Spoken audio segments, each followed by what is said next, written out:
my friends. So today I want to talk about the real significance of World War II, because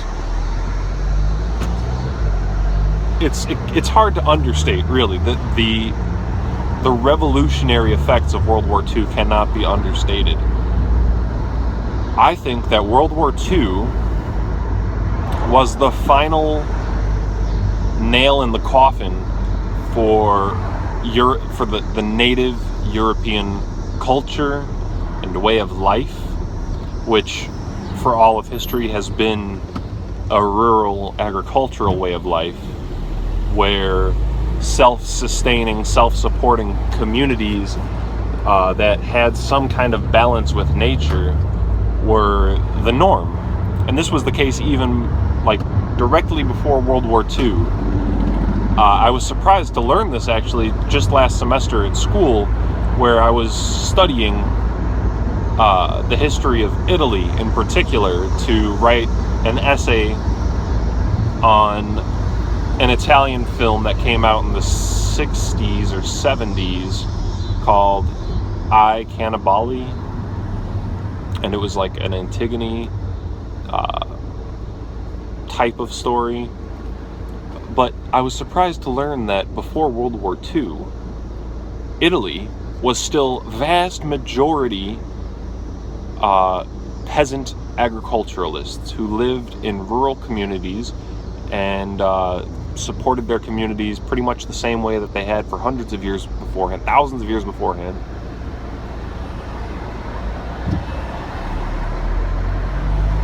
In tight-knit rural agricultural communities.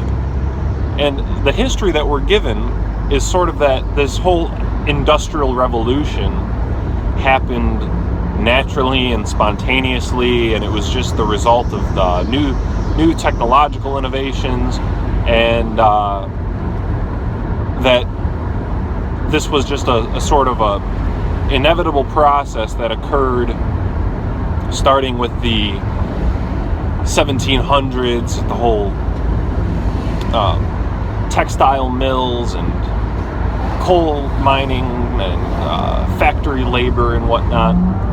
But that was only in effect for a small portion of Europe's population, even all the way up to the early mid 20th century, before World War II.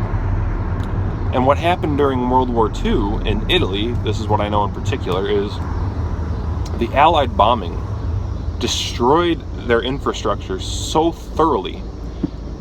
They destroyed the bridges, the roads, the ports, every interconnecting piece of infrastructure was pretty much wiped out during the war.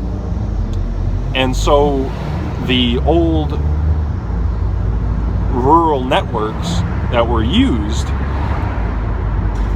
were then completely rendered inaccessible, and the old way of life, where most people lived out in rural farmland areas, was made impossible, basically, unless these infrastructural networks were going to be rebuilt.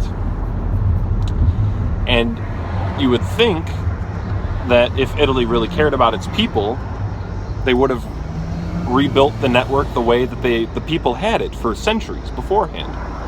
But instead, after all this shit was wiped out during World War II, the US comes in with the Marshall Plan, and they rebuild Italy, not in a way to restore the old order of things, the agricultural, rural, self-sustaining community way of things, where they would trade amongst each other, and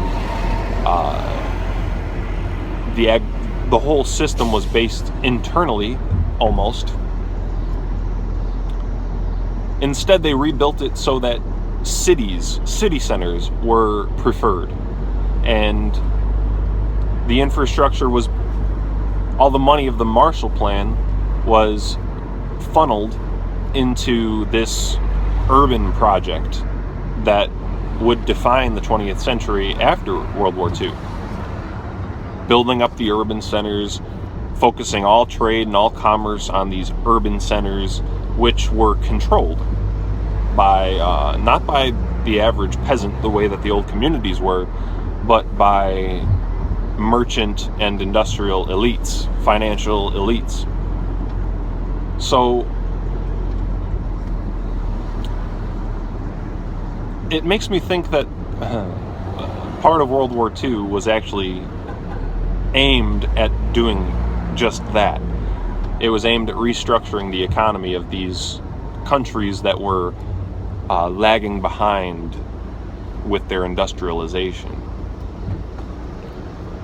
How much that would be planned and conspired for, and how much that would just be the natural instincts of the internationalist financiers and industrialists that would profit from this, I don't know.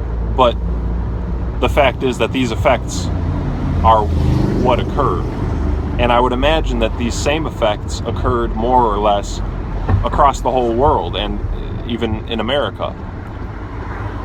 Because in America, you got all of these kids, basically, who were brought in as soldiers and then afterwards given free college, which, what a way to indoctrinate an entire generation of people.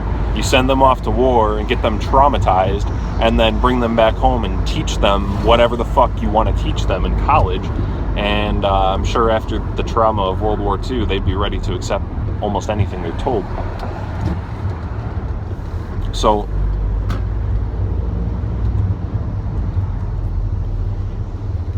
my point is that I think the natural native European way was these agricultural, I mean, even the word pagan comes from like a word for living out in the countryside. So I think that this way of life was the natural native European way, and that these non-locals, let's call them, these non-local merchants and industrialists who benefited from the centralization of an economy and the industrialization of an economy were the ones who may have orchestrated this, because it definitely worked in their favor. And we aren't so far removed from this ancient pagan agricultural rural way of life as we think we are. And that really, I think it's been forced upon us in more ways than we acknowledge as a whole. So that's about all I have to say. Thank you for watching.